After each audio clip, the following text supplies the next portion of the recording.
review of the sustainability discussion that was held last week. And Stella Carr, the Director of Sustainability, will be sharing the findings from that meeting. Transportation overview by Sheila Page, Assistant Planning Director. Encouraging alternative modes by our guest speaker, Pete Sutton, State Bicycle and Pedestrian Coordinator at MassDOT. And our second guest speaker, Lisbeth Tisbett-Snoot at Managing Transportation Demand. She's the Manager Communications Research and Education at the 128 Business Council. That was a mouthful.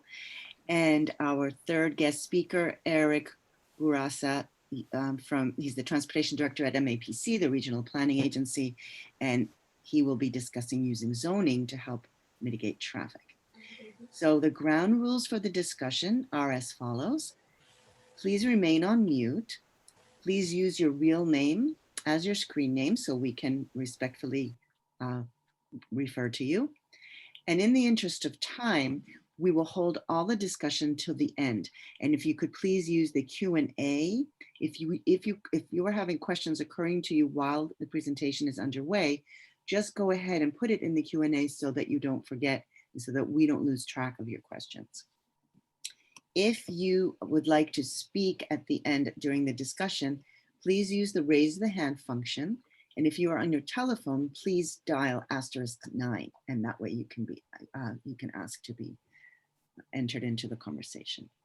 If you cannot raise your hand for some reason, please use the chat function.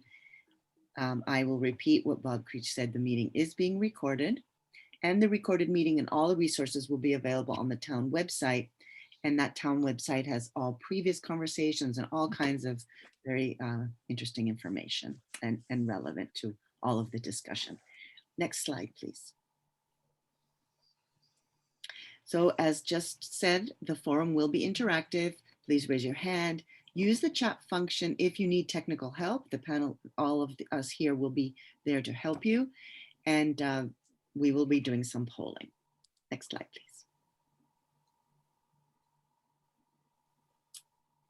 Good evening, everyone.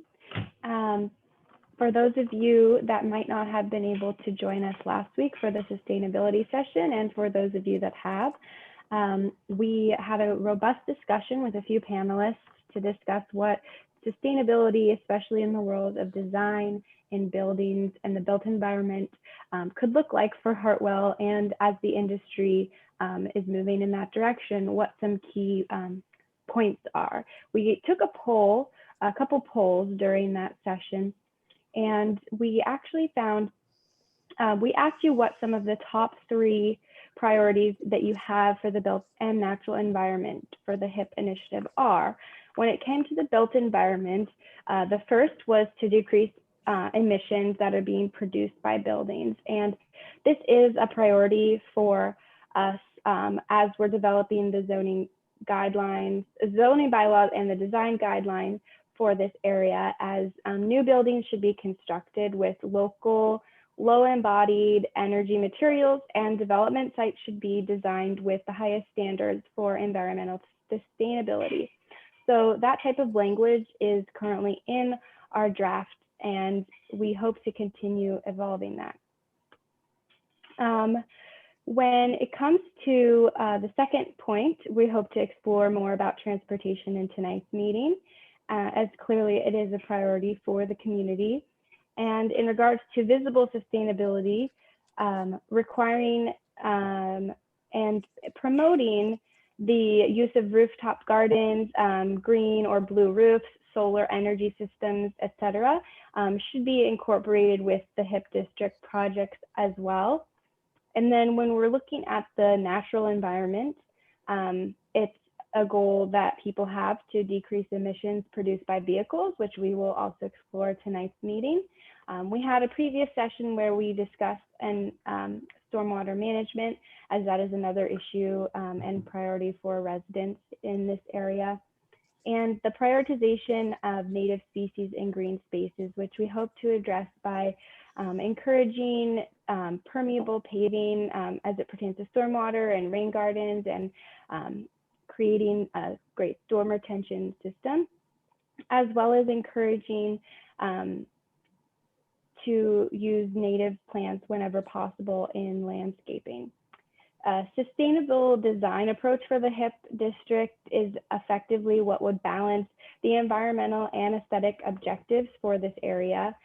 Sustainable is really used here to describe the development projects that will utilize a range of sustainability best practices and seeking to use as much alternative or renewable sources of energy and retaining energy, rainwater harvesting, green walls, and really creating the built environment to maximize the sustainability of the natural environment. And we hope to encourage this in what we've drafted so far and as we continue to evolve what we produce. And transportation is a key part of that. So we're excited to continue the conversation this evening.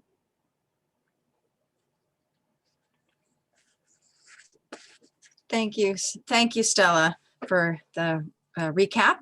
But the question tonight is, how are we going to manage our transportation system as well as the additional traffic? Lexington, being an inner core community with 4 access points on 2 major highways, is at the center of this regional traffic issue. Our town meeting has already changed the dimensional requirements to allow an increased density. The HIP zoning initiative is an opportunity for us to mitigate the traffic and to help us plan for better, safer transportation. Next slide, please. So we know the region has a traffic problem. The commuting and transportation patterns have been disrupted because of the global pandemic. Traffic's going to take time to rebound and normalize. We're not quite sure what that normal will be, but we know that traffic will be coming back. Any growth related to the new zoning, it will be incremental. Next slide, please. And more specifically, we know that the Hartwell-Bedford corridor, the traffic is bad there. The level of service, which is sort of a grade of the function of various intersections along this corridor, range between C and F, but most of them are an F. The Hartwell-Bedford intersection is among the region's top 200 crash locations. Eldred Street has a lot of cut-through traffic, particularly in the evening, and Wood Street has a high volume of traffic in both during the morning and afternoon commutes. Next slide, please. So managing the traffic, it's good for our sanity, it's good for the economy, and like Stella said, it's good for the environment. At last week's sustainability discussion, the participants were polled and they said that maximizing alternative non-car transportation options and decreasing emissions were important goals that we should be considering when we consider the zoning. Next slide, please. So just before we move on, we'd just like to ask you, do you or someone in your household use as a means of getting to work other than the car for your commute, at least part of the way? And of course, we know that some of you are working from home now, but just think about what you did, a few months ago, even though it seems like a few years ago at this point.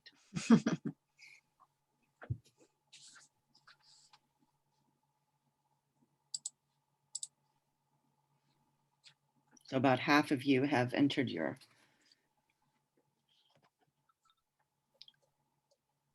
mode of transportation.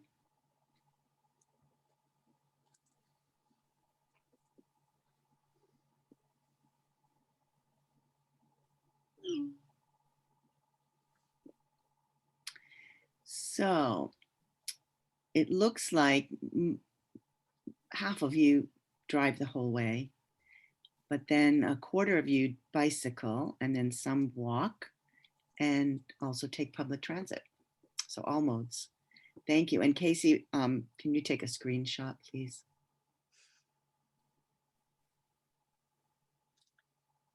Thank you. So that's good to see that that confirms we knew that bicycling was an important way to get to work for Lexingtonians, and this unscientific poll kind of confirms that. It also confirms, though, that it's hard to get people out of their cars. So the zoning, we want to take advantage of this zoning initiative to provide opportunities to create programs that focus on moving people out of their cars, that create infrastructure to support alternative modes of transportation, and better manage our roadway networks, and deploy traffic calming techniques in the outer, in our wider impact area, and create safer pedestrian and bicyclist environments. Next slide, please. So I want to go over quickly, very briefly, an explanation of our current zoning, how we handle transportation, and then give you an update on related transportation projects going on. I do want to be clear, though, that tonight's discussion is on how zoning can help mitigate the traffic. We're not discussing the design of the Hartwell Bedford reconstruction project.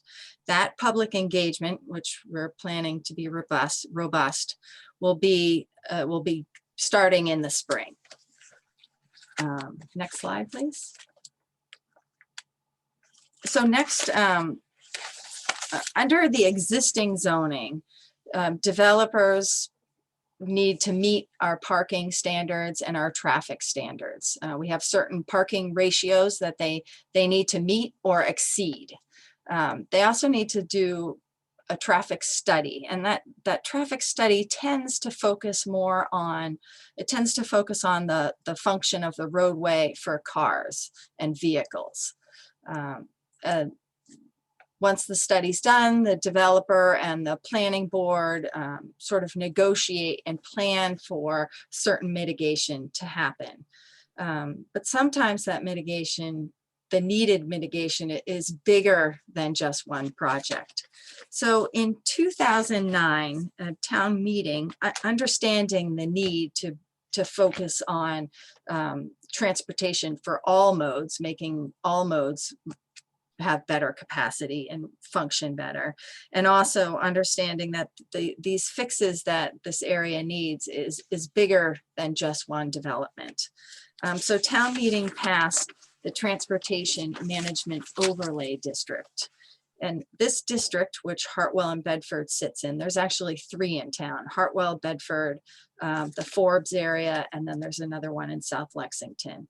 And in the Hartwell Bedford district, developers pledged to reduce single occupancy vehicles by vehicle trips by 16%.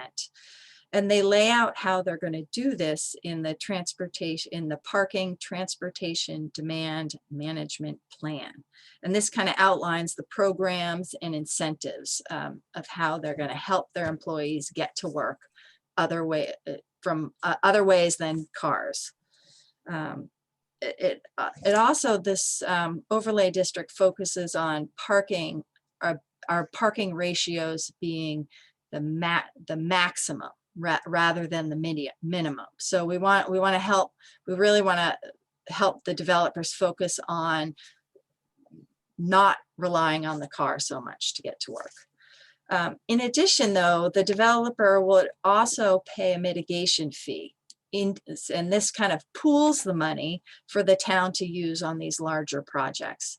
And some of the larger projects that we've done using this kind of pot of money has been the Bedford Street crosswalk near Eldred. We've done some pedestrian accommodations at the Jug Handle intersection. It's paid for in part for the design of the McGuire-Hartwell intersection design, as well as it's contributing in part to the 25% design of the major reconstruction project. Next slide, please. So that kind of brings me quickly to related transportation efforts. The Route 24-225 Bedford Street Hartwell complete street major infrastructure project is on the MPO's long-range transportation plan. So we are slated for federal funding, the 2030-2034 time band, provided that, you know, we put together a design that is accepted by the select board, by the community, and by MassDOT. The 25% design, the town appropriated $1.5 million in 2019. We are in the process of selecting consultants right now. And we expect the public engagement to begin in earnest in the spring. There's also the McGuire-Hartwell intersection. The design is complete. The town has set aside funding for construction. That project has been put temporarily on hold or pause, we might say, to make sure that that intersection, the design of that intersection will align with where the 25% design is going. And then each transportation management overlay district has a transportation management plan. It's required by our zoning to have a plan, and this plan outlines how the mitigation process will work, how much money we're going to collect, how we're going to collect it, what's it relying on, other expectations that we need the developer to do. And then it also comes up with or develops a kind of to-do list of what's the best use of that mitigation money. Next slide, please.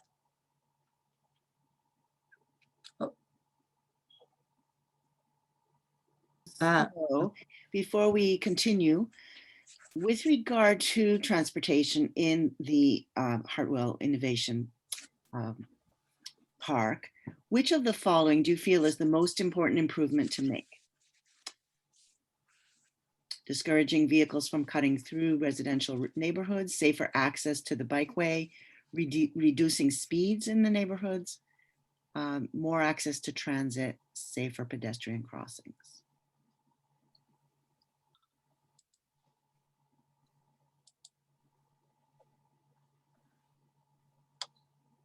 This could help to contribute to that to-do list that Sheila's collecting.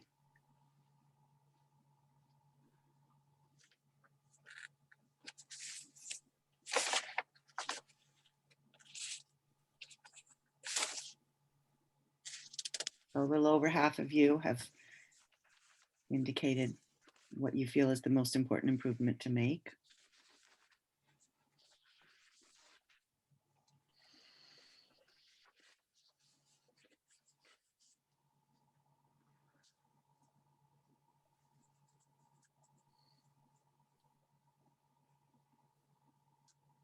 %.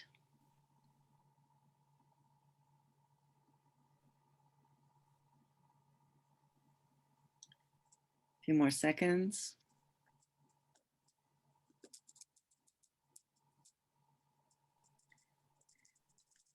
And it looks like discouraging vehicles from cutting through the residential neighborhoods is most important to most of you. But so is more access to transit. And then fewer are concerned about safer pedestrian crossings and access to the Minuteman. Thank you. So the Hartwell zoning, the new Hartwell zoning can help us achieve those goals that we just polled you all on. So the Hartwell zoning, we can do better. It'll help us do better at reducing single occupancy vehicle trips. It'll help us promote alternative modes of transportation. And it'll also help us partner better with the developers and business community to mitigate traffic through transportation demand management programs. But we need to do this while balancing the needs of our stakeholders, our residential neighborhoods, the town of Lexington, businesses, and the entire region. But we're a little bit in times of uncertainty with the pandemic because things will likely be different, but we're not sure how different. So as we move forward, the zoning initiative, I think the the HIP zoning initiative provides a lot of opportunity. Next slide, please. So our next speaker is Pete Sutton. He's the State Bicycle and Pedestrian Coordinator for MassDOT. And he's going to present information on considerations in our zoning and our design to encourage bicycle and pedestrian. Thank you, modes. Sheila. You're welcome. And glad to be here tonight talking about bicycle and pedestrian issues.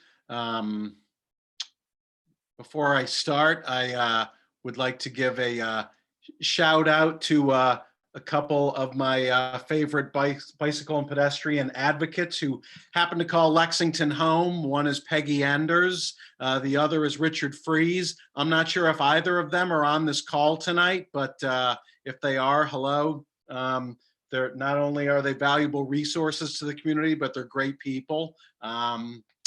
Are you bringing my slides up, Sheila? I'm trying to. It looks like it crashed on my end. I just need 1 second to pull it up here. Okay.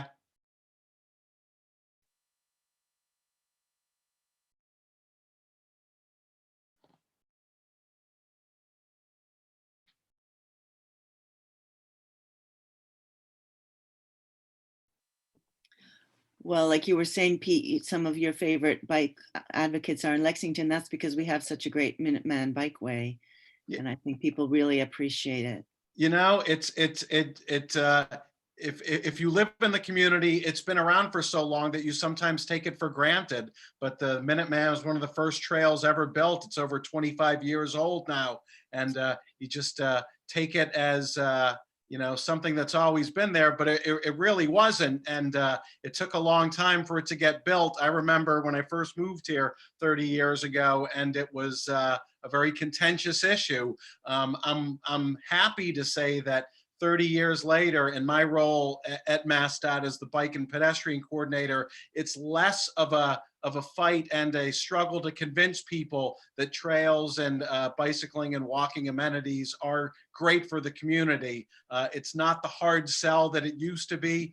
There are still pockets of it, but by and large, I think we're in a really golden time right now. And sometimes I feel like I'm kind of riding a wave of popularity for this mode, especially over the past 9 months where a lot of us have been working remotely. And if you're like me and you're working from home, you're itching to get out of the house for an hour or two each day to go on a walk or go on a bike ride all around. We're fortunate. I live in Somerville that we have such great amenities around here, and I hope they keep growing.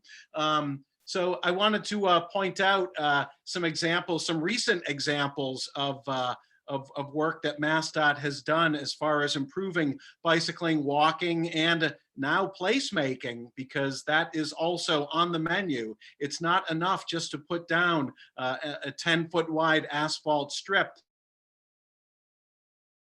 Schools, playgrounds, points of interest, shopping areas. One of the things I'm most proud of is going clockwise at the top left, that if anyone has been downtown Boston, that is the infraspace under I-93 project that we partnered with the Ink Block development, which is the apartment complex on the downtown side. This area goes under I-93, and before we repurposed it, it was just kind of a no man's land, as you would imagine, just a place for storing a lot of construction materials, not much else, not very inviting, but with partnership from the Ink Block development company, we transformed it into a beautiful park. I mean, those are actual boulders and trees and artwork underneath I-93. That's a festival that was going on at one point last summer. And it's become quite the hub, the gathering place for people who live in that neighborhood. It just happens to be, you know, convenient that it is on either side of South Boston and the South End, two areas in downtown Boston that, you know, were and are still experiencing a lot of growth and are hungry for amenities like this. Right next to that is a future development that MassDOT is working with HYM development in. That's the Suffolk Downs site in East Boston and Revere. You can't really tell, but the rectangular layout is going, that's where the old horse track was. And that hopefully is going to be a gigantic mixed-use development, which is straddled on either end by two MBTA stations that are existing already. You can't really see the detail, but you can see all the trees and greenery down below. Those are all going to be shared use paths and separated bike lanes to facilitate the movement all through that entire complex area. We're really excited about that development. Right down below that, I'm sure a lot of people have either walked or ridden by now along the Encore Casino development in Everett. That's right alongside the Mystic River, which you know, is still, I still use it on a regular basis to walk and ride. It's a great amenity to the community, a great partnership with the Encore development folks there. And the final piece, this is under construction right now. If anyone's been down to Mattapoisett, this is the next phase of the Mattapoisett Rail Trail. You want to talk about placemaking. This is going to be one of the go-to trails in the entire state. Located down on the south coast in Buzzards Bay. Not only does it extend the current trail by another couple of miles, but it crosses that beautiful salt marsh area that you see right there on top of piles, and it goes through a barrier beach area that was environmentally not fragile, but definitely needed extra care to it. But the end result is going to be fantastic, and it just goes to show you how MassDOT and all of our partners are like stepping up our game to really improve bicycling and walking. You know, these are just some examples of that, and that you can apply in context towards places in Lexington like Hartwell Ave. Next slide. I actually was out there last Thursday doing a little bike riding myself, a little recon work. Here's some examples, some simple examples that can be done already to improve biking and walking along Hartwell Avenue. A lot of people are familiar with the unseparated bike lane right there. There's opportunity to put in a separated bike lane. Probably the most famous one MassDOT has done is right next to there on the Longfellow Bridge. That pre-pandemic was my commute in every morning, and it really does make a difference, not only in safety but in usage too. We put counters on the Longfellow Bridge, and I'm pretty sure that within like the first 6 or 7 months, bike ridership not only doubled, it almost tripled, I think, in both directions heading in and out, because people now had a safer alternative than to just taking their chances with the regular 2 lanes of traffic there. And as you can see on the picture of Hartwell Avenue right there, there's an entire median of asphalt right there that's currently gone unused. So, you know, there's an opportunity for a road diet there to put some flexi posts in, not a huge expense, just you know, some plastic and some repainting to make things a bit more safer and a bit more inviting. I was pleasantly surprised when I was out there that right at the end of it, there was a 10 or 12 foot shared use path that went east all the way out to routes 4 and 225. I wasn't aware of that before. So that is also a nice piece of infrastructure to have, separating walkers and cyclists from the 2-way traffic there on Hartwell. Next slide. Just some possibilities of what may exist here is the entranceway to the Minuteman on Hartwell Avenue, looking southeast towards Arlington. Not very inviting. The snow doesn't help either. It definitely snowed more in Lexington than it did down in Somerville this past weekend. And contrast it to, you know, this isn't just a rendering that I pulled off of Google Images. This is actually a project that MassDOT and by extension the Mass Trails team are constructing with the Northern Strand Trail out in Lynn. That's a view of the Lynn Marsh. That is what the project is going to look like in about a year's time. Talk about transformational. It was just an old rail line, pretty much a dumping ground, a no man's land where people kind of avoided. We're transforming that entire 12-mile corridor between Everett and Lynn into the next Minuteman Trail. And that is not an understatement to say that. And we're doing it by putting the trail through all 5 communities. That's Everett, Revere, Malden, Saugus, and Lynn. But we're also adding amenities like these overlooks and these nods to the past by keeping some of the track in place there while overlooking the Lynn Marsh placemaking. Just an extra added nice amenity, and that's something that could be done right here at this area too. Next slide.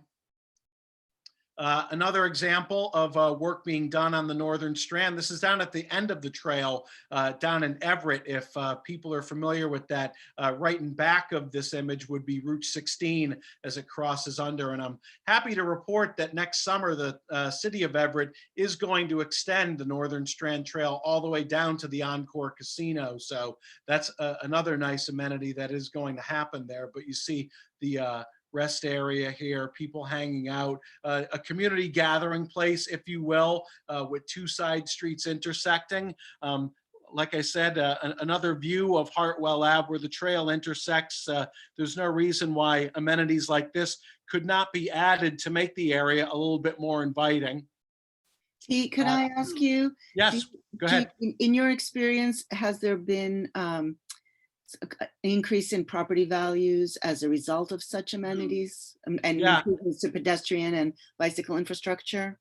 Yeah, absolutely. And that's a trend that we continue to see rising and going up. The whole Rails to Trails movement is, like I said, about 25 years old. The Minuteman was one of the first ones in the state of Massachusetts. And it was contentious at the time to build because people did not really know what the future lay ahead as far as developing these linear paths and corridors. And time has borne out that not only are they great amenities for the community, but they also do increase property values. People are really making a concerted effort to relocate closer to trails because they are such great amenities. If you go to the Bruce Freeman Rail Trail webpage, they have extensive studies and reports about how real estate property values have risen not only alongside the Bruce Freeman, but other trails within the state and other parts of the country too. They really are great amenities, and Lexington is it's a great thing to have going through this area too, that is on the verge of some really major improvements, and that the Minuteman will play a key role in that, just because so many people are already using it to commute here, and I think you could increase even more numbers here while adding these great placemaking amenities. Next slide. For those of you that are not aware, MassDOT recently updated its statewide bicycle and pedestrian plans. We updated them last year. The bike plan had not been updated since 2008, and the pedestrian plan hadn't been updated since 1998. So both of them were long overdue. And in them, we are talking about a lot of these things that I'm mentioning here. Increasing infrastructure, not just in the trail system, but on the roadway systems too. A lot of people don't realize that MassDOT controls I would say less than 20% of all the roadways in the state. And most of those roadways are interstate highways and tunnels. The lion's share of roadways in the state are under local jurisdiction, which is why we thought it very important to include, along with our statewide bike plans, the municipal resource guides for bikeability and walkability that also came out last year at the same time. These are guides, very easy, straightforward to follow for all of our partner communities all across the state, whether you're heavily urban, suburban like Lexington, or rural out in like Carlisle. You can benefit from all different kinds of examples, great case studies. Acton is one of them that we used in the Municipal Resource Guide for Bikeability, as far as biking and transit go hand in hand together. So lots of good informative reading, tons of links, tons of local examples. All of these are located on the mass.gov website. Just type in statewide bicycle plan, statewide pedestrian plan, and all 4 of these documents will come up. And it's a great planning tool, especially the municipal resource guides. We've heard time and again from local towns across the state since they've been released last year that they've really helped them in their planning process. Lexington is fortunate that you guys have such a robust staff within the town, but there are some towns that don't even have planners, and their DPW directors are, in de facto planners, and this has come in really handy for a lot of their planning work. Next slide. Yeah, I also want to mention lots of funding opportunities and projects in order to assist. There was some mention of projects happening down the road that are going to be in 25% design, a long ways off, in some cases 5, 10, 15 years in the long range plan. MassDOT has several projects where the money can be spent in relatively short order. You got the town of Lexington, I should say, you guys were benefits this summer of the Shared Streets and Spaces program. Now we're extending that through the winter months as well. $10 million in new funding just released to help manage the impacts of the pandemic during winter time. And that includes bus shelters too. I know that when we were having our preliminary talks last week, some of the people on this panel were asking about that. Yes, that is included. Applications are being accepted on a rolling basis through March 26th, and projects must be mostly or completely implemented by May 31st.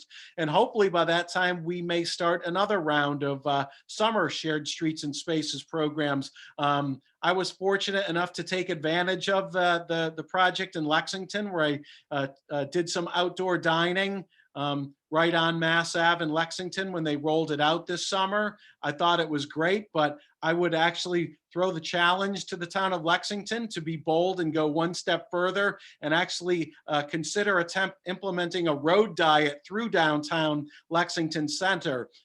You have one of the most beautiful and scenic town centers everywhere, with 4 lanes of traffic streaming through it.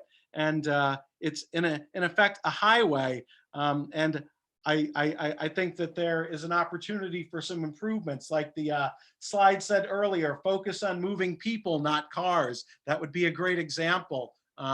Also, the MassDOT's Complete Streets programs, another round is going to be opening up this spring. Lexington also has had success in the past with their Complete Streets, up to $400,000 available for bike ped transit improvements on local roads, such as Hartwell Avenue. And finally, the Mass Trails grants. That's one of the newer programs. It's only a couple of years old. For those of you not familiar with the Mass Trails program, it was established by Governor Baker's office in 2017, roping in all 3 of the major state agencies that are responsible for trail building. That's MassDOT, the Department of Conservation and Recreation, and the Executive Office of Energy and Environmental Affairs. Or on anything, and the governor thought it would be a good idea to pool resources, and it has been great. We've been allotted 2 previous rounds of funding, totaling over $5 million over the past couple of years for municipalities all around the state to do quick build trail projects, whether it's feasibility studies, design, construction, or in the case of, say, the Minuteman, maintenance. The trail is over 25 years old. It's showing its age. It could certainly use some maintenance upgrades. Every trail absolutely could. That's something that could be into consideration. Deadline is February 1st for that. I know that I've thrown a lot of information at you, but there is a lot of great information out there for people to form their opinions on and to learn and self-educate and hopefully advocate for the best kind of improvement projects possible. I'm really excited about this Hartwell improvement project, especially after I had the chance to do a recon bike ride visit last week. I can see a lot of potential there. And as a partner, MassDOT would be happy to be on board with anything that's proposed. And like Sheila said, we'll save questions and answers until everyone is done presenting, but I'm happy to hang out for a while afterwards. Great.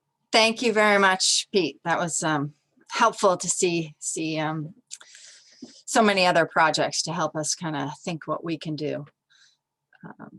So next up is Elizabeth Tibbetts-Nuts. She is the manager of communications and research and education at the 128 Business Council. And she'll be talking about how her organization helps manage transportation demand. All right, so one of the things that we are, so 128 Business Council is, well, first, hi, everybody. I know there's a bit sort of, we can't see all your faces, so this is sort of impersonal, but one of the things that 128 Business Council is a transportation management association. So I wanted to start out with making sure that everybody knows what that is.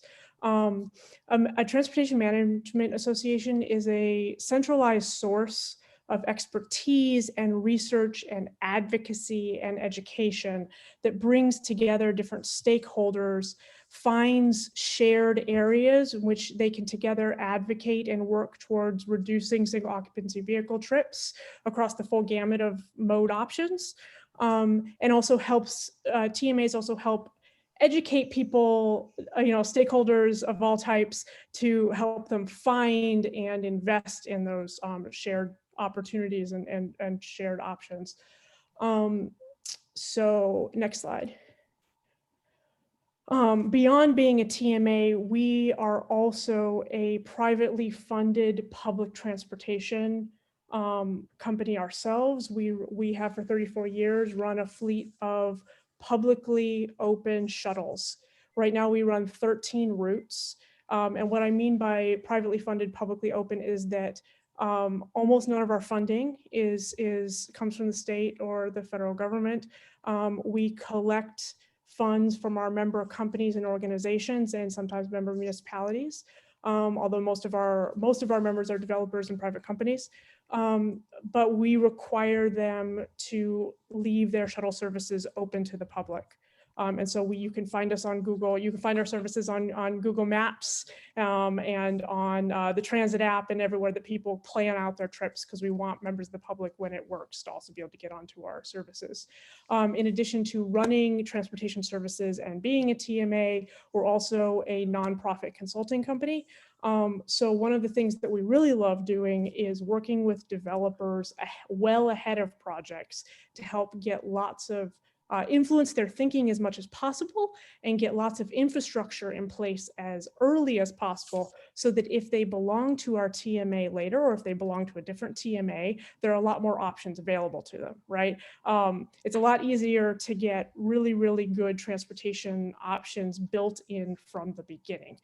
So what I'm talking about here are not just really important, very visible things like showers, places to store car seats, places to store strollers, really good pedestrian options, really like heated areas to wait for public transportation built into the development, all of that kind of. But there's also just a mode of thinking that is about all trips, all populations, all weather. We don't want a developer to just put in a really flashy bike lane across the front of their development. We want them to actually be involved with the community, thinking about, okay, but can anybody get to that bike lane? What about when somebody can't bike, right? What if they need to pick up their 4 kids and take them all to band practice? Like, do you have options are you thinking about options for your populations beyond their ideal daily trips? So one of the other things that we also offer all of our members is an emergency ride home program. So for example, like if somebody carpools and the person who drives their carpool has an emergency, they haven't just been left high and dry, they can get home.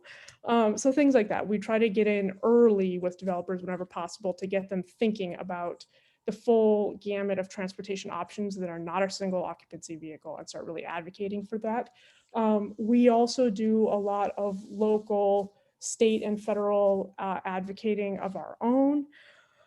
Sometimes even on our own personal time. We're a small organization, but we do a lot of night meetings. And then we also do a lot of public education. So we are one of the main partner founder organizations for another nonprofit called YEP, Youth Engagement Planning, in which we actually go into elementary schools and kids after school programs, and sometimes even with young adults, and teach them about transportation and teach them about municipal planning and teach them how to be really good advocates from their community really early on. So we do all sorts of stuff, and we are, if you want to skip to the next slide, kind of forgot. So we are really invested in Lexington. And I don't mean like in a money way. Like I said, we're a nonprofit, but we are really, we've had a long presence in Lexington, and Lexington is actually one of our municipal members. So that means that we guarantee a certain number of our own working hours every year to Lexington for whatever their priorities are. So at the beginning of every year, we have a meeting and we figure out sort of what Lexington's transportation priorities are for that year. We give some input of our own about what we think your transportation priorities should be, and we try to do whatever we can to help with that. And that can be from relatively small things, like we usually design the wraps for the Lexpress, and we make your public maps. You might not know that. If you download the PDF of the map, we probably made it. To larger things, like weighing in on how best to advocate with the MBTA, how best to sort of think about the integration of municipal services with MBTA services and that sort of thing. Just kind of whatever the municipality needs that year. All right, so next slide. So we love it when towns are as prescriptive and specific as possible in their zoning and permitting process, right? Anything that you can do to encourage developers from the outset to understand what your expectations for them are, and also to encourage them to think big, right? Making it clear that the town will be really excited to work for and will also be an excited partner with developers who do think big. And what I mean by that is to the kind of developers who really want to be able to say that they were a part of your community. They want to be able to say that they made a community better and that people were happier long-term because of the stuff that they built. So people who are going to take all of the codes that you put in writing and then think even bigger, right? Offer even more.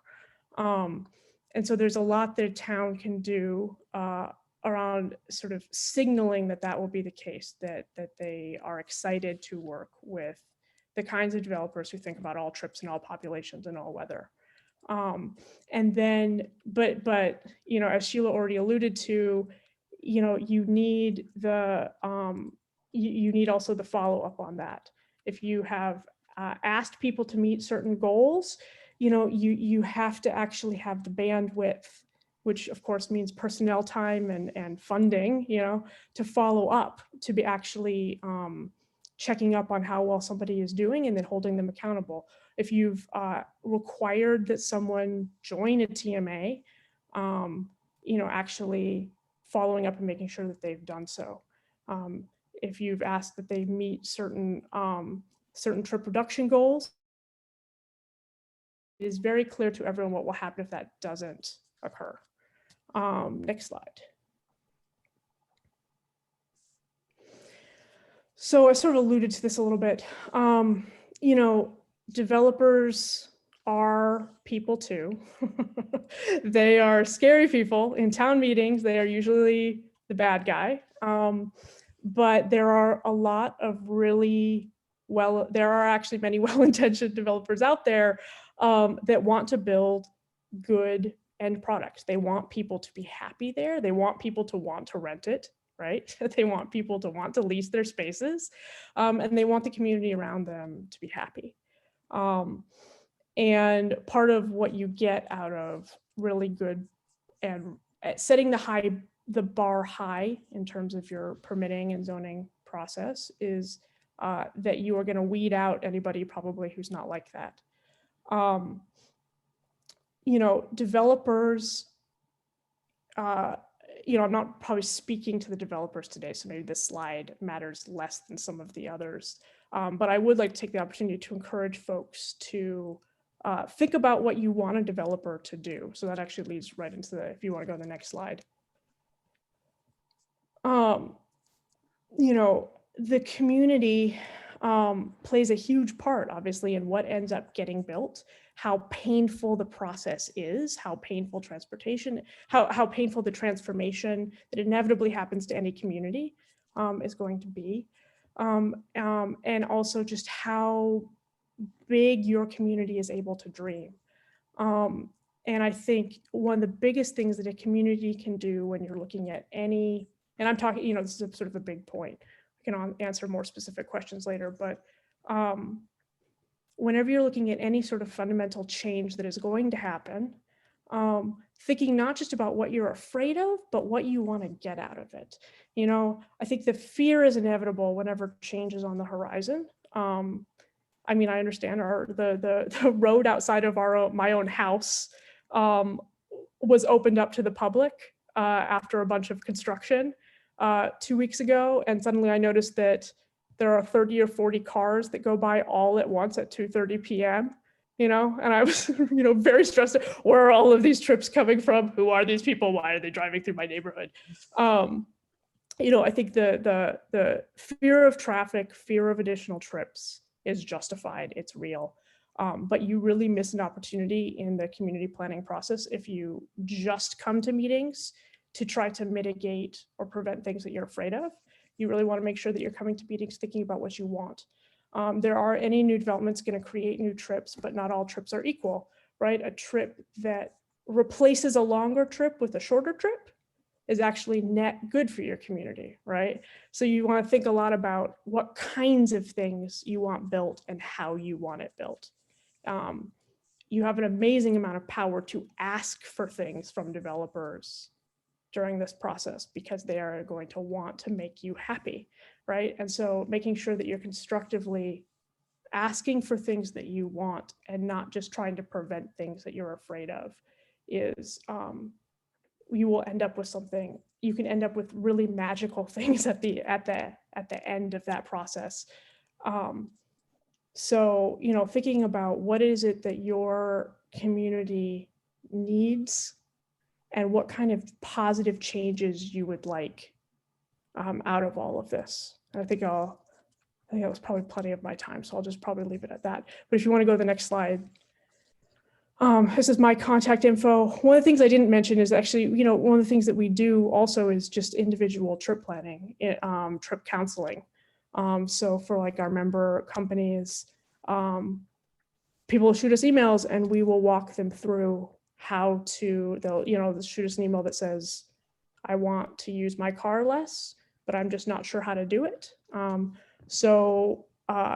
know, for our members, we will even, you know, look at a map for them and help them with figuring out how twice a week they could, you know, most safely walk to the bus stop and which buses they would take, and all of that sort of thing. So we're here for big questions. We're here for small ones too. That's my personal contact info.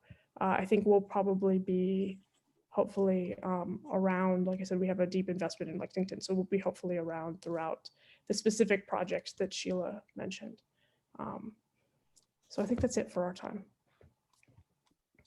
Thank you very much, Elizabeth. And it is true, her organization does handle the big and the little. Next up is Eric Barassa. He is the Transportation Director of MAPC. So he also helps communities kind of navigate this kind of zoning transportation issue. Eric, thank you. Thank you, Sheila. Yeah. So for those of you that might not be familiar with Metropolitan Area Planning Council, we are a public agency that works with the 101 cities and towns that make up Greater Boston on lots of different planning issues and zoning, environmental issues. And I'm the director of our transportation department. Next slide, please. So kind of playing off of what Lisbeth was saying, a Transportation Management Association actually implements a lot of the things that I'm going to talk about on behalf of developers and property owners. So one thing that we talk about is this term transportation demand management. And really what we mean when we talk about TDM is, that's one of our favorite acronyms, TDM, is what are all of the kind of the suites of measures or strategies that we have at our disposal that can help people access a site without driving in their single occupant vehicle. So they can get there with transit, they can get there walking, biking, in a van or shuttle. So the next slide is kind of a comprehensive list of the typical transportation demand management measures.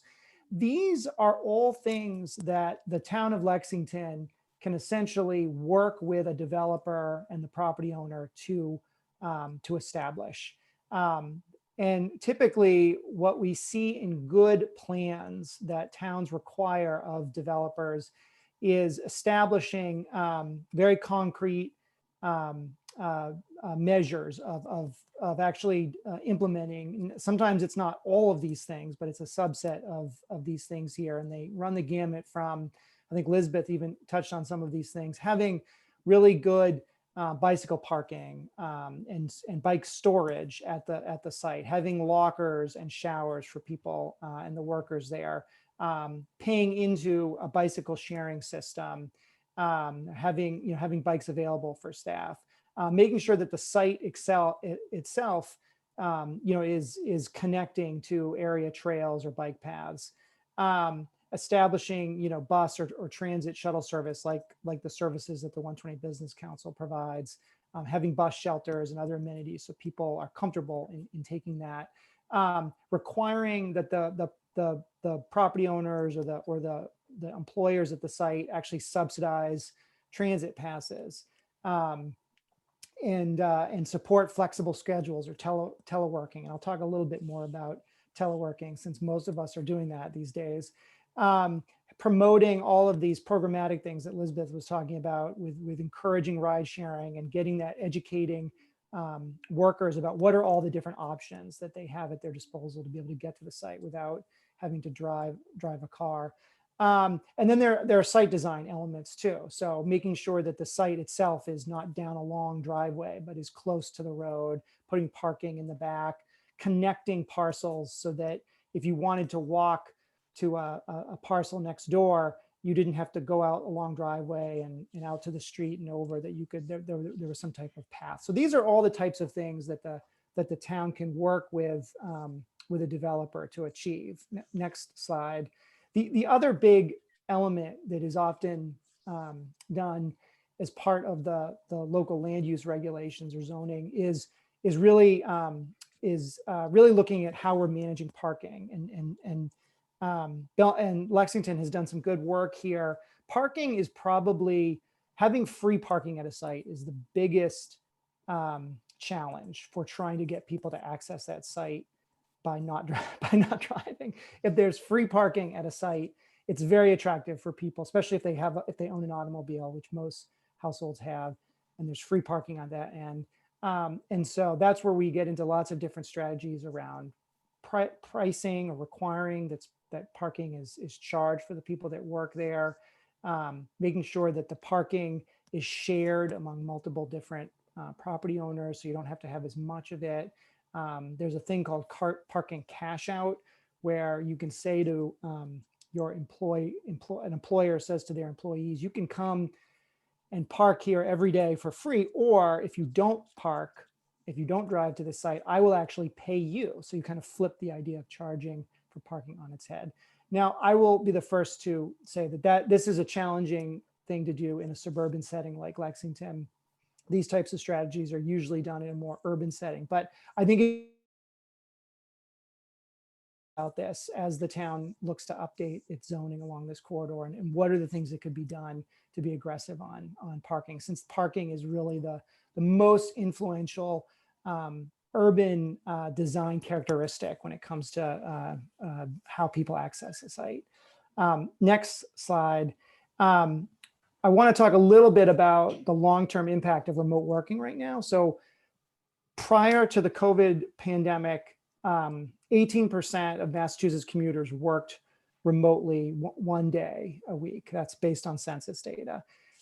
Right now, we have a number of sort of recent polls and surveys that show, there's the city of Boston just did one that shows about 60% of office workers are essentially telecommuting every single day, and another 17% are working from home half the time. So a huge percentage of people, right, are working from home right now.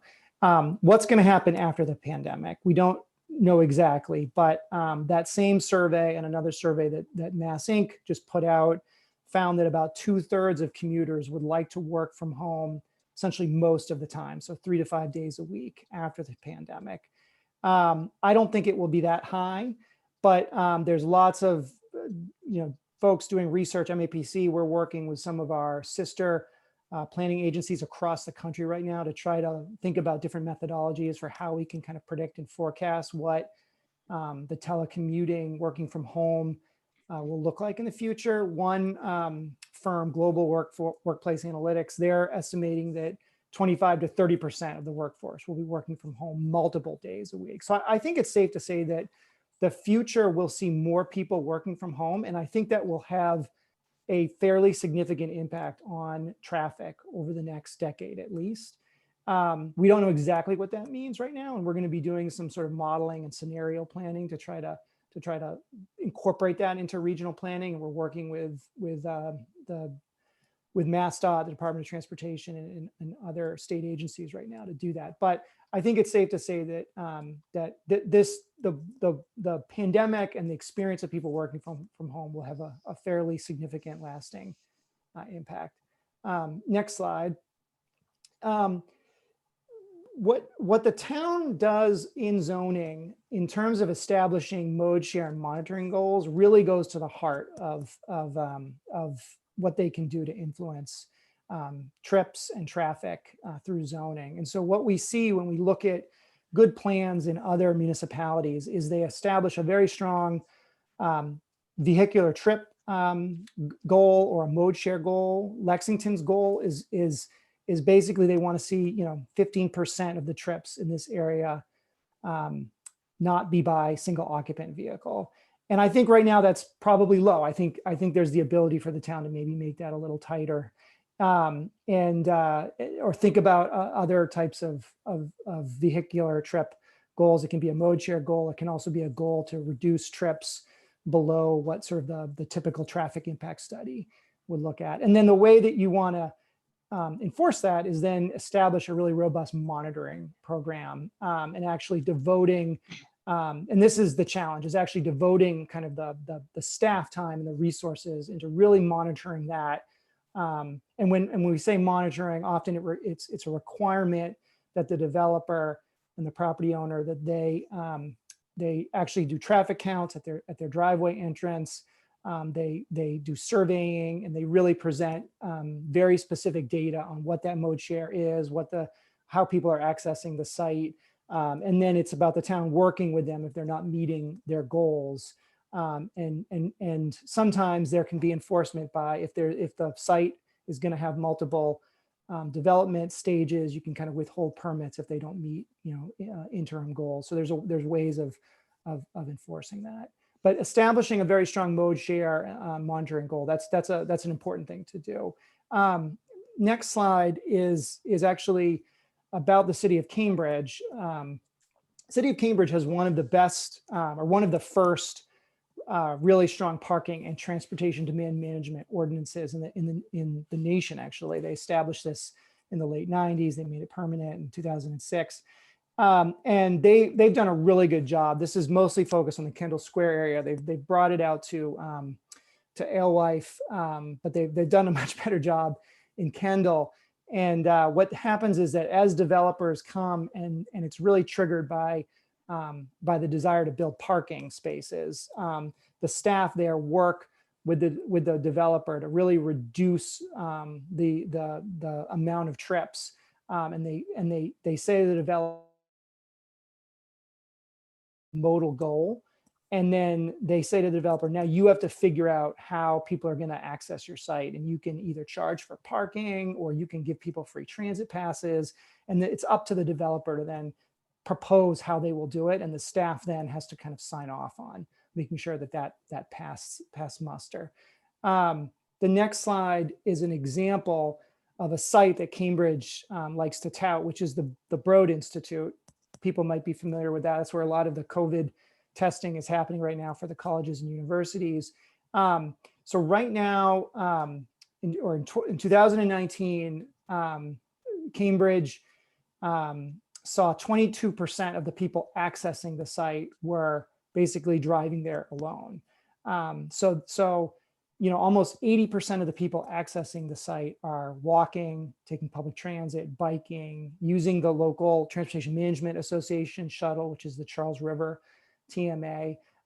So if that is kind of like, granted they've got the red line and they're in a much more urban area, but if they can get, almost 80% of the people accessing their site,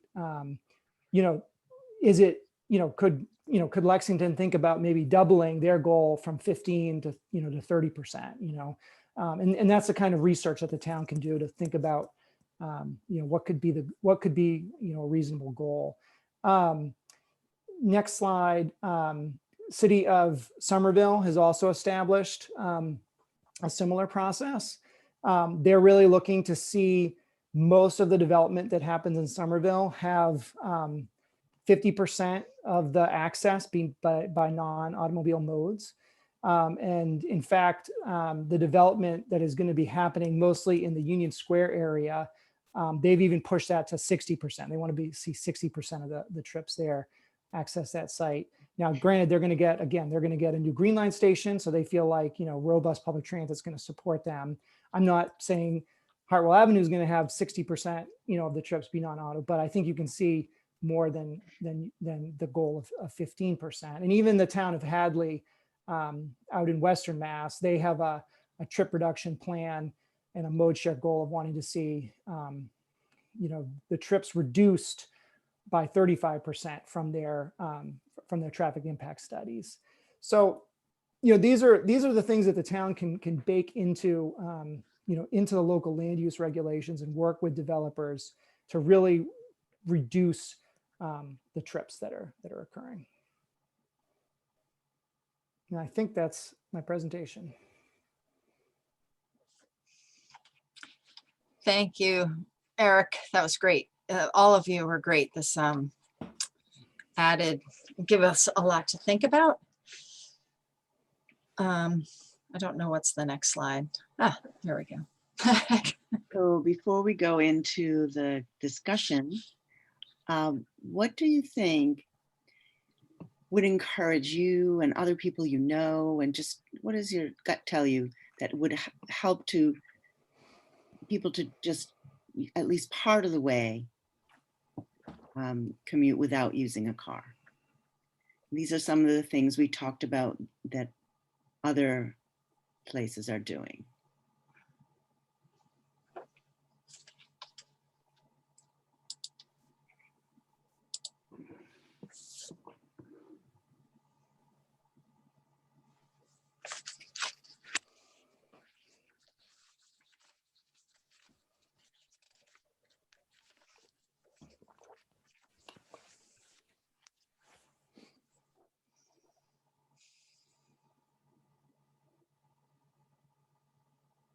Almost half, well, half of you have said.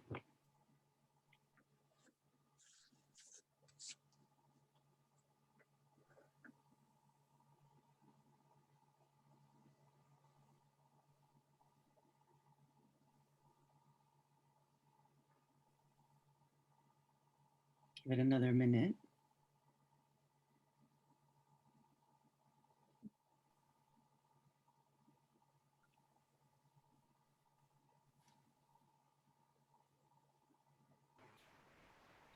It looks like more access to transit and safer pedestrian or bike routes to work are seen as most important. More And I just wanted to add, I just saw a comment in the chat saying that they were just able to answer one. They were not able to answer multiple choices. So if you think there are other ways to access it and are priority, please do put it in the chat so that we can make a note of that. Thank you. Thank you, Sandhya. And I would like to ask that Fred Johnson speak. And before he does, I would like to say hello, Fred.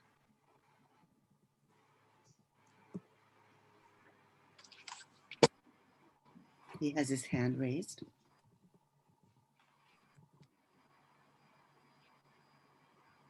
Fred, you should be able to unmute yourself now. I saw you had your hand raised.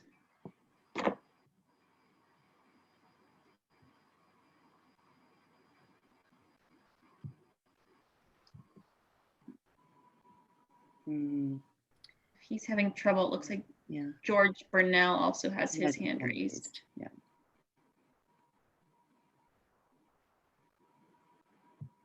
So while we're working that out, we can start to think about some of the questions people had earlier. So one question was, are there any preliminary findings from the new traffic study that you can share tonight? Unfortunately, there isn't a new traffic study due to COVID, and also because we don't know, just like Sheila said, the traffic and commuter patterns may be disrupted. And just like Eric said, there may be kind of dramatic changes due to the working from home policies. So George, it seems like you can unmute yourself, Mr. Burnell.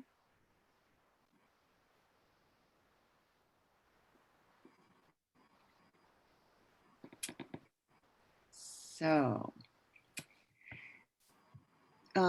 another question was, how successful have we been at reducing single passenger car trips? Has there been a statistically... It's like George is unmuted. Over the course of the last 2 years. I mean, this is really all right. a remarkable. I'd just like to make a brief comment on that last presentation, only to say that commuting to Hartwell Avenue is much different than the commute in either Cambridge or Somerville. I had the distinction of running one Kendall Square at one point in my career. So you have full access to public transportation on all sides. You don't have that in Lexington. And if you're riding a bike, which is wonderful on a nice, bright spring day, it's not very good on a rainy day or a snowy day, inclement weather and the rest. So you're still going to end up in a vehicle of some kind for probably half your commuting time, even if you're an avid biker. So the question is whether we get you into your own car or whether we get you into a bus of some kind. And so we need to think more, I think, about how to have good connections with vehicles that are good all around. And the other side of that equation is that our focus here is on lab space and not on office space. With offices, you have a different work situation. With labs, you have to be at the job. You can't be working from home. You have to be where the lab is. And so you'll find a smaller percentage of your employees working from home or working from home part-time. But more of the employees are actually need to be in the facility. Thank you. Some very good points, sir. And I believe that that's why Eric pointed out that there was an 80% reduction in Kendall Square, exactly due to the fact of having the T come right up to the square. But maybe Lexington could go a little higher in its goals for mode shift, but certainly not as high as Kendall Square. That would not be possible, not the way things are today, at least. And in terms of the lab space, that's also well taken, but there are staggered schedules with regard to lab participation and lab work. And also there will be some office space. But you are right that especially if it's a wet lab, you have to be there when you have to be there. Daphne, can I say something about that briefly? Please. So we serve quite a few with our current routes. We serve quite a few lab spaces, and I've actually have been surprised at the number of personnel who are still working remotely. There's a lot of modeling that happens that doesn't really matter where it happens from. The folks that we see actually most consistently going in are the service techs. And even the folks who are responsible for the wet lab spaces are still working reduced schedules and are working on staggered schedules. The busiest labs are mostly running off of a hoteling programs that they're already talking about extending into 2022, 2023, because their employees like them so much. And what that means is that instead of being tied to an individual schedule at an individual desk, they can sign up to work wherever they want, basically at whatever times they want. And so they're intentionally staggering themselves across the workday, which, presents a huge challenge for somebody like us that runs a shuttle organization, right? We're having to look at completely restructuring how we would schedule services for them. But even the wet lab spaces that you would expect more personnel, it's been slower than you would expect. So point is well taken, but also like, it's a very different world even for the wet labs. So we had another question in the Q&A. How successful have we been at reducing single passenger car trips? Has there been a statistically significant reduction since this was voted on by town meeting? And I believe I saw that question come up when Sheila was discussing the overlay district. So I think that that's what that is referring to. So Sheila, have we been able to measure and monitor the reduction? So that, as everyone has kind of pointed out, the monitoring is key to the success, and as well as some enforcement. We're coming in, so some of the developments, they self-report, and they're coming in at about 90%.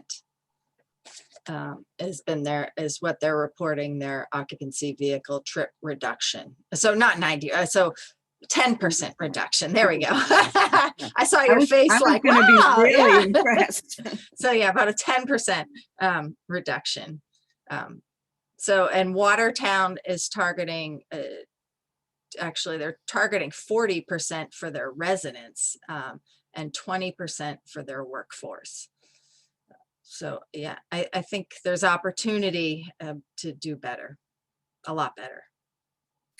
So speaking about opportunity to do better, someone else is saying, it's nice to remember the Minuteman, but it's important to think about cyclist safety off the path, which has not been a priority for Lexington.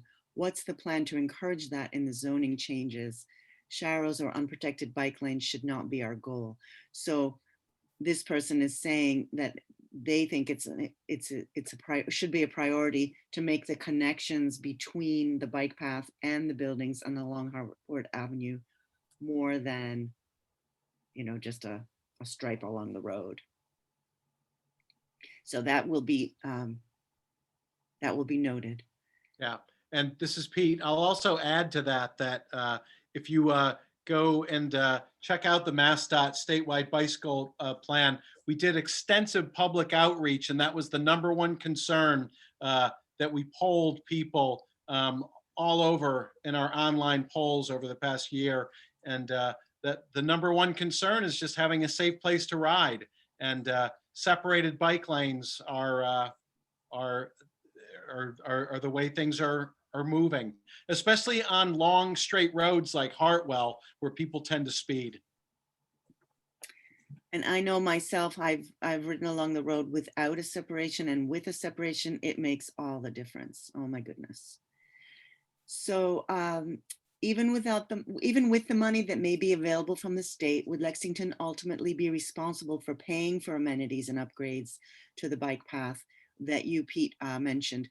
Well, also Eric mentioned that you work this out with the developer, and that there may be this pot where money is collected and pooled, and then because there are the individual improvements and the individual amenities, but then there are the district improvements and district amenities. So those are paid for in conjunction with the developer. But Pete, would you like to add to that? Yeah, I'll add this is a fact that a lot of people aren't aware of, but MassDOT constructs shared use paths like the Minuteman and other paths and trails all around the state. But once we're done constructing, we turn over ownership to the town, and it's the agreement is with each individual municipality that they're responsible for maintenance work and upkeep to the trail once MassDOT finishes constructing it. So to answer the fellow's question, Lexington is already responsible for paying for the amenities and upgrades to the path. But to your point, you should make every effort to mitigate with the developer to add even more amenities to it. The point has been brought up many times during this meeting tonight that you have to tell them what you want. And that's why we're discussing with you and asking you what you want. So that can help inform that ask. Let's go to the hand raises. Casey, do you want to see if you can call on someone? Okay, we have one hand raised. I can allow them to speak. I know that Fred Johnson came back in, but he's... Okay. Hi, I'm a resident here near the Hartwell Avenue development area. And according to the information I received last week on your meeting, of office footprint of 90 acres and 6 stories of total office squares of 540 acres would represent about 30 times office space over what's allowed the current zone of 0.35 office area to land area ratio. Now that is equal to about 24 million square feet. And if you assume that each office worker occupies 200 square feet, that's a lot. That means there could be up to 117,000 workers, which means that we could have equivalent to, excuse me, 40 Lincoln Laboratory at Hartwell Avenue in terms of people. Now, when Lincoln Laboratory had a snowstorm and let out all their people at once by mistake, it took 2 hours to clear. The only reason why it's not so crowded normally is because they staggered them over like probably 3-4 hour span. Now, having this much of office space allowed and having 30 Lincoln Labs or 40 Lincoln Labs in Hartwell Avenue would be detrimental to traffic and resident life, where we hardly go out on the rush hour anymore before pandemic because of the traffic.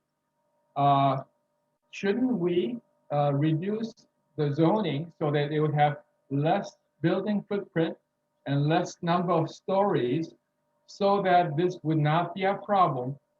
And because it would be too late once you allowed some building of 6 stories high with that footprint to land ratio to tell other developers you can't do it anymore. Or when the traffic gets too bad, tell residents said, well, buildings are already built, we can't just empty them, would be a bad solution. So that traffic would be acceptable at its maximum development after the maximum development has happened. Sheila, can I? Amanda, would you like to answer that? Oh.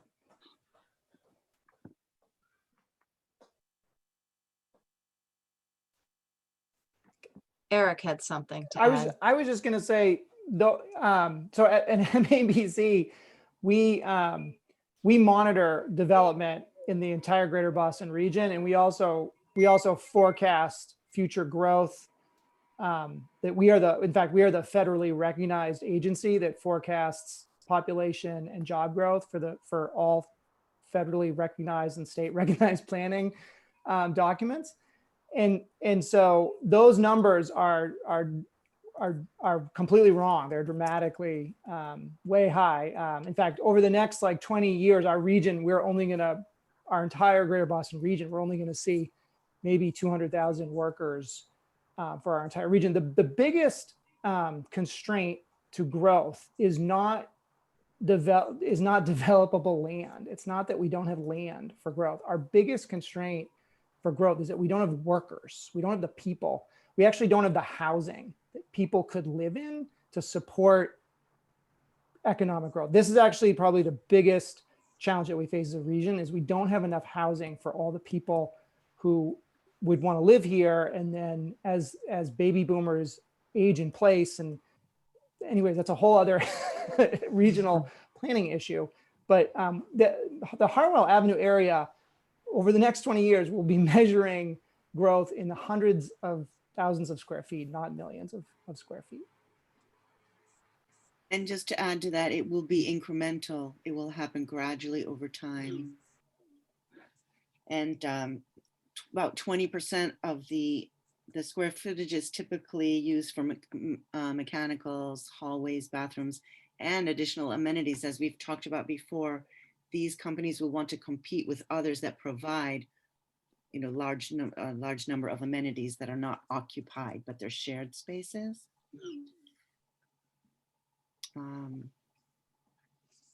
Any other thoughts? I just want to dovetail on what Eric just said. The total number of there was this report that we generally see for lab users and for the workforce growth. The entire workforce growth, even just for life sciences here in Lexington, is nearly around 2,000, I guess 2,800 max, including Lincoln Labs. It also includes a lot of other, life sciences, 30 life sciences companies that we have here in Lexington. And overall in Massachusetts itself, if you look at the Mass Biotechnology Council report, it's not more than 40,000, and that's for the entire Massachusetts. So that number is way, way high as a prediction for this growth. So let's see. Is there a way to require a bus lane on Hartwell Avenue? What do you think? Is there a way to require a bus lane?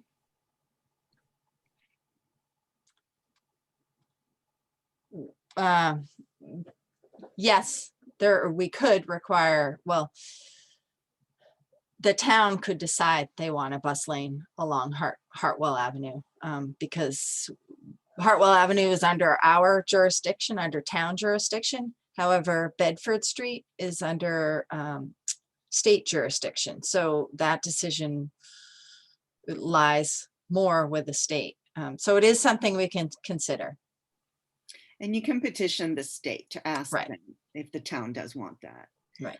Someone else is saying provide sidewalks wherever they're needed to begin with so that people feel connected, and this will definitely help people to think more about making public transit an option. And that's definitely been found to be true in other places.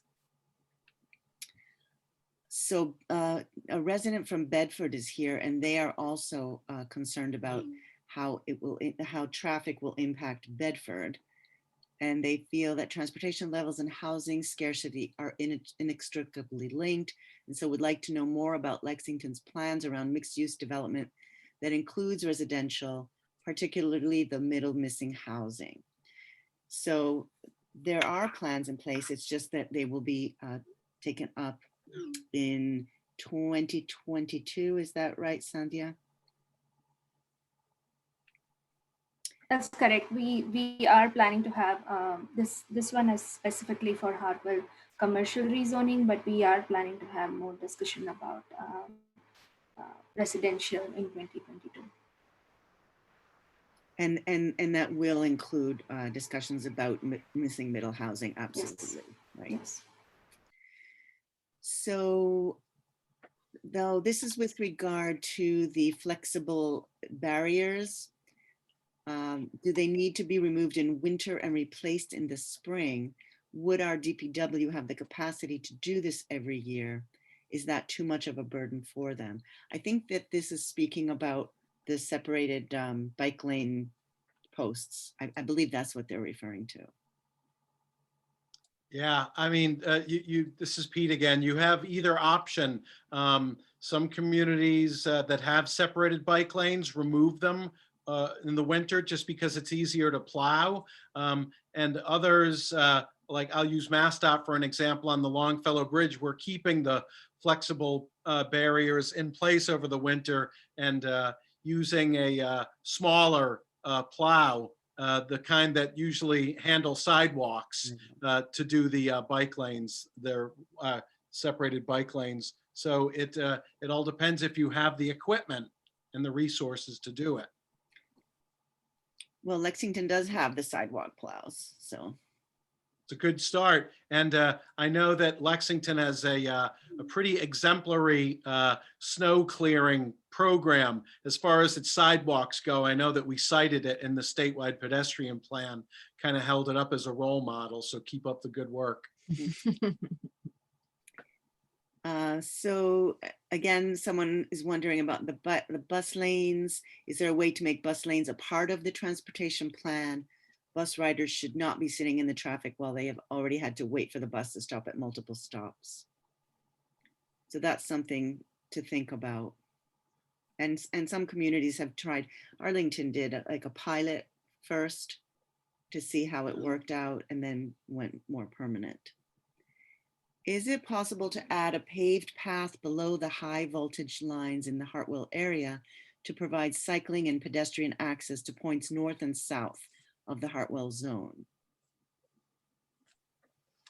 That's I can answer that. Typically, as I'm speaking from MassDOT, and the reason why you don't see many shared use paths under high voltage power lines is that the utility companies don't want to be liable for it. They actually shy away from that, and with good reason, just because they are high voltage lines, and that's the main reason why you don't see a lot of infrastructure under them.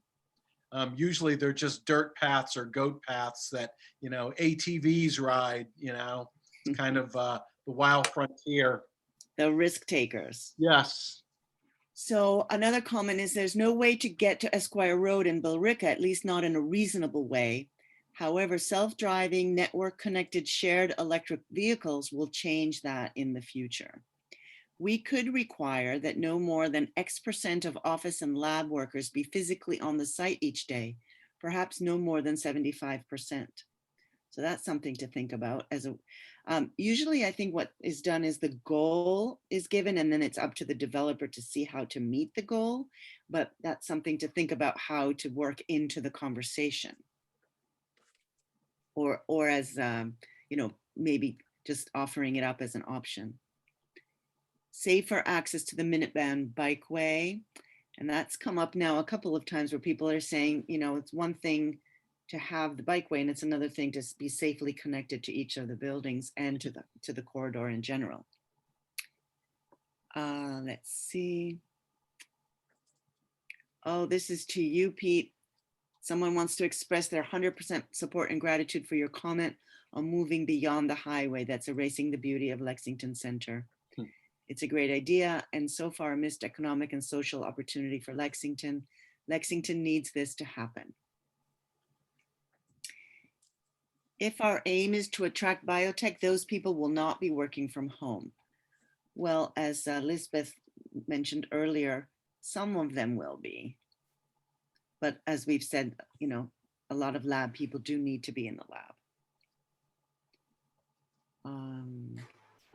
Daphne, we have like 3 more hands raised. Oh, thank you, Sandhya. Casey, can you call on someone? Sure, I'm going to unmute Alan Levine. Alan, you should be able to unmute yourself. Hello, can you hear me now? Yes, we can. Thank you. So I live in Lexington, and 2 things happened earlier this year that changed my commuting pattern. One, I retired in January, and then the pandemic. But even after I retired, I was still going into MIT a few days a week until March. That happens to you when you're at MIT, like my husband. You never leave. Yeah, that's right. I was there 50 years. Anyway, I usually took the MBTA, which was slow, but I didn't want to drive. But then I'm going to go in a little bit of a diversion. Elizabeth didn't say much about that, but the town got the benefit of the Rev shuttle. And the Rev shuttle a few years ago was the beneficiary of a federal grant that suddenly disappeared, and the town stepped in and subsidized it. And I believe it still subsidizes it even today, although I could be corrected on that. And I was one of the early riders of the Rev shuttle from Lexington Center to Alewife, and I saw that grow. And by the time of January, by the time I wasn't riding it so much, it had grown so much that I was worried on some days that I would get to it and there wouldn't be a seat. Even though in the first days, a few years ago, there would only be a few people on the bus. It became very popular and people really loved the service. I don't know whether it's still going on over the pandemic, but it was a good service, and I'd like to see that kind of thing extended. It even, allow for people to ride, from Hartwell Avenue to Lexington Center, or Lexington Center to Hartwell Avenue, or to, in some way, to add more parts of the route to service Lexington. I think it was a good service. Thank you. Thank you. And you also make another good point, which is that in order to make these mode shifts, it does require time. It's behavior change, right? People need to get used to things. They need to be encouraged, sometimes incentivized, to try a new way of getting around. And then, like you said, it starts to grow, but it does take some time. If I can comment on that, just to answer your specific question. Yes, growth for the Rev was planned prior to the pandemic. We were actually going to be rolling out several additional departures in the morning and in the evening that were supposed to start in April, and those obviously got put on hold. We put the funding for them also on hold. So when the ridership comes back, those additional departures will come back. The Rev is still running, but on a reduced schedule. We can't meet our own sustainability requirements running the number of departures that we were running before, because we don't run empty shuttles. But we were in 2019, we moved over 30,000 trips on the Rev. So that heads out to Hartwell, Bedford, McGuire, and Preston Court. And then on the way back, it takes a trip from Lexington Center back into Alewife. And that Lexington Center to Alewife leg also had almost 10,000 trips. So that's 10,000 times that somebody wasn't in. Those are the specific people, people in seats, right? So that's 10,000 times that somebody wasn't in a single occupancy vehicle driving from Lexington Center to Alewife Station. And our Alewife shuttle also, the Route A of Alewife shuttle also is almost entirely dedicated to Lexington at this point. It's over time as our Alewife shuttle grew, we've broken it up geographically, and Route A is now almost entirely Lexington centric. That goes out to Hayden, Spring, and the Takeda campuses. And that had over 40,000 trips in 2019 also. And so those trips will come back when the ridership comes back. Right now it's running at a reduced schedule also. But one of the things that we really have started encouraging member companies and developers to do is actually let us survey their populations really thoroughly. And that's something that a town can also encourage developers to put into their TDM plans from the beginning, that they're going to be doing regular surveying of the populations to make sure that there are services that work for the specific schedules of the people working there, right? Like a service only runs effectively if it matches up with where people need to go and when people need to go there. So that's another thing that I had meant to mention during my presentation, is that regular data gathering can also be a requirement of the TDM plans. So a municipality has its TDM plan, but you can require the developer to have their own sort of matching complementary TDM plan that's in conversation with yours, and you encouraging a developer to have data gathering be part of that is a major way that you also build behavior shifts. Because when you survey people about what they are currently doing, it's also a secret opportunity to train them about what they should be doing, right? If you ask them, like, you know, you actually get whenever we run surveys, we always get more people on the shuttles afterwards, because it through the survey, they realize that they could be doing something else. So. And like Eric pointed out, you can require the developer to have such a plan in place, and that would be contingent upon approval. You wouldn't approve it unless they did. Exactly. There's a question, this is for Pete, concerning the width of bicycle paths in the development. The Minuteman path is certainly a real gem in the community, but its use has increased significantly in recent years, which is great. And even on, I'm quoting, and on even dreary and cold days, it can be pretty crowded with users, to the extent that it's becoming dangerous. It would probably benefit for an extra 2 to 3 feet of width to allow people to safely pass others walking 2 abreast as they naturally do. I noticed the Bruce Friedman Trail is about the same width. I realize these are old railroad beds and so are dimensioned around that, but are the new paths that MassDOT is building wider? That's a great question. And the answer is yes, where we have the right of way. The standard path that MassDOT strives to build is 12 feet with 2-foot soft shoulders on either side. So that's like 16 feet total. The problem, as the Matthias who put the question in so pointed out, is that the Minuteman especially has become a victim of its own success. It literally is one of the top 5 most heavily used trails in the entire country. The right-of-way is old, it's constrained. I'm sure a lot of people who use it know that there are drainage ditches on either side of it. Back in the old days when the railroads were constructed, they were constructed on swampland, but we don't call it that anymore. We call them sensitive wetland areas, which they are. And anytime you try and tamper with them or alter them, it just triggers a whole bunch of environmental issues that are best left alone. I hate to oversimplify things, but as someone who uses the Minuteman all the time, I have to chalk things up to 2 things in order for things to run more successfully on the Minuteman: personal responsibility and common courtesy. It is crowded. If you're on a bike, like I usually am all the time, you just ride slow, or you use your bell, or you say, I'm passing you on your left. Little things like that really do make a difference. So there's a PS to that comment. I third the support for a road diet in Lexington Center. Okay. So shall we go to another hand raise? Sure, I'm going to unmute Abram Baskin, and we just ask that all speakers just keep their questions to about 2 to 3 minutes, just so we can get to everyone. Abram, you should be able to unmute yourself now.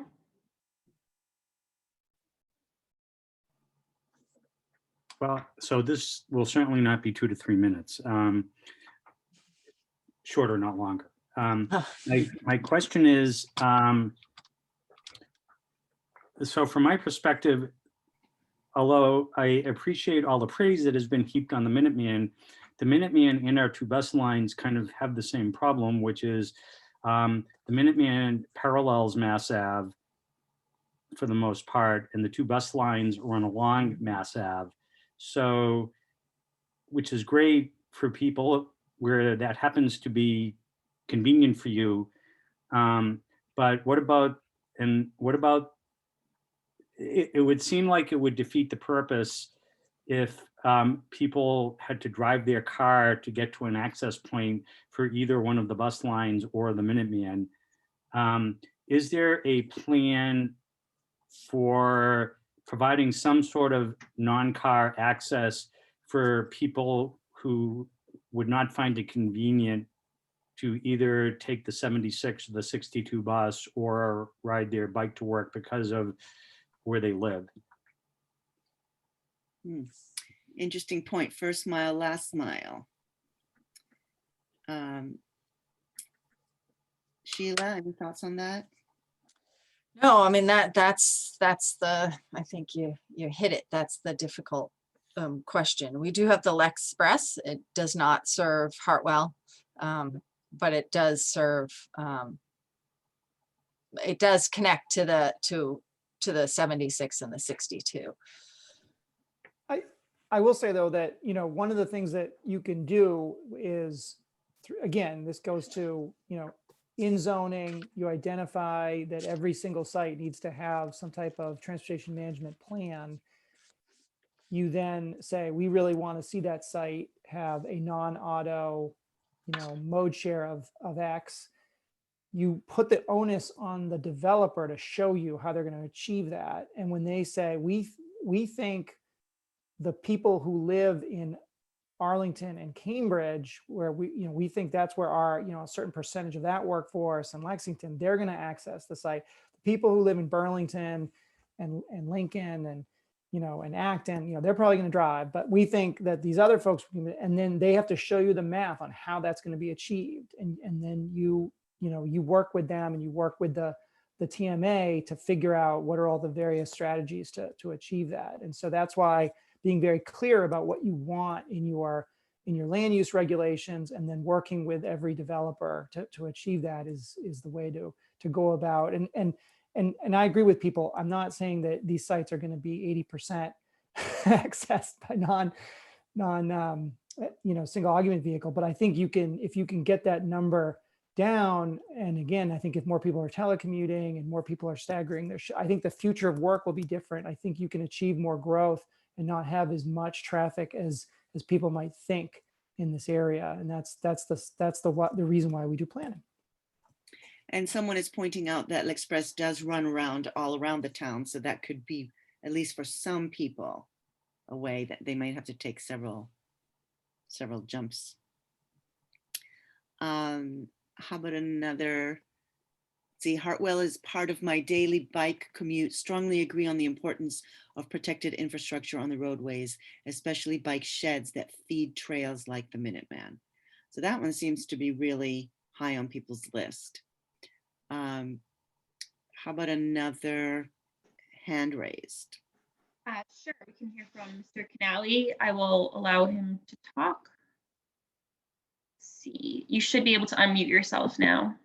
Okay, sure. So just to respond to Avram's question and concern. So one of the things is that obviously the increase of traffic to Hartwell is going to impact all the neighborhoods in Lexington, not just those close by. And part of it is, how do we get other people to stop driving? And originally we had hoped to have a bicycle plan for Lexington built into the comprehensive plan, but that is not going to happen. But I think it's important, the bicycle committee in Lexington has looked at the roadways to see how can we improve biking within the whole town. The more we can have people, especially on short trips, use bikes rather than cars, that will free up space to allow those thousands additional people to use our streets to get to work. So you're suggesting to develop a town-wide bicycle and pedestrian plan? The bicycle committee has that as a priority. We've asked the selectmen for that, and we had hoped to get it into the comprehensive plan. Apparently, it's not going to occur. And so I think, again, one of the things the town has to decide is how important is transit in terms of increasing express routes and frequency of express routes. How about making the Lexington roads more bike friendly to free up available streets for cars that are going to be going to Hartwell. So that's a challenge for the town. Thank you, Richard, and hello to you. Let's see. Looks like George Burnell has his hand raised again, if we want to acknowledge him. Sure, one more time, even though we do have a kind of a casual rule, one question per person, but go ahead, Mr. Burnell. I would point, I just wanted to point out to you that Hartwell Avenue has a, I think it's 110-foot right away, and there's plenty of land either side of it. Bedford Street has another 30 or 40 feet, 50 feet maybe right away, none of which is paved. So there's plenty of area to do whatever you want on the streets. And what you got to be looking at are the intersections. And so it's how you deal with the traffic on those intersections.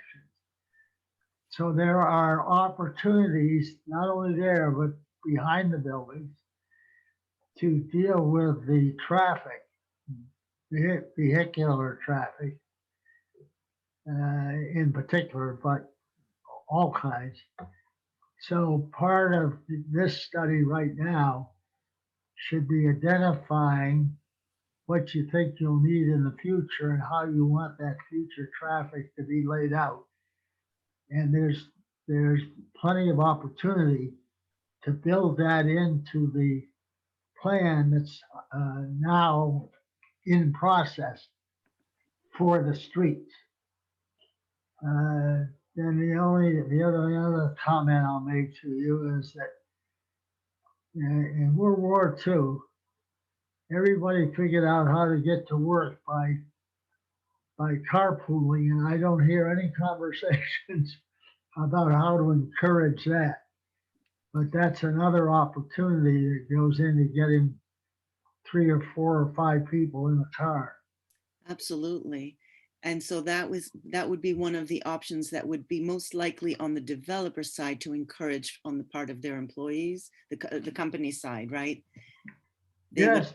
That would be one of the options that we would offer them as a way of making that mode shift. But for whatever you do, you've got to figure out how to sell the public on doing it. And you can't just pass a regulation. You have to get things organized in a fashion that people want to cooperate. So in this particular instance, on carpooling, I know this is shot in the dark. I'm not recommending it. I'm just using it as an example. You get all of the employers to make some sort of a central exchange where people can post that they're coming from Winchester, who else is in Winchester? And they made work for somebody else down the street. Why aren't you recommending that? That's a great idea. Well, and that gets to the data collection requirement that I was talking about earlier. One of the things that we do push, we obviously can't force any of our TMA members to do this, but one of the things that we really encourage them to do is let us poll all of them about where all of their employees, or we have some member companies also that we're talking about residents, not employees, but in this case, employees, where they're coming from, where they're heading to, and also if they need to go other places directly to and from the location. And so that we can actually do that work for them. We can we can say, oh, actually carpooling would be a great solution for you. We don't have a critical mass, for example, to start a new shuttle program, but you definitely have the critical mass to do something like carpooling. We can set that up for you. We can, or more often what we end up doing is setting folks up with a online carpooling management program, because there's some excellent ones like that right now. But that's where getting in place regular data collection and having that be an expectation systematizes that and doesn't leave it up to having somebody have to remember to do it or choose to do it, because that's an excellent point. Thank you. So it doesn't look like any more hands are up. Any last minute thoughts on the part of the panelists? Sheila? There was one last question down at the bottom about a pedestrian overpass be considered in the area, especially around the Hartwell Bedford intersection. They said in theory it'd be safer for pedestrians and not impede pedestrians or vehicle flow, though there are also ADA considerations. Pedestrian overpasses are really expensive, and we typically put them over major arterials like interstate highways. I was out at that intersection last Thursday. It does have some pedestrian signals already in place. Maybe they could be upgraded slightly. That would be my recommendation over building a pedestrian overpass through there, especially seeing as it's not connecting to the trail directly.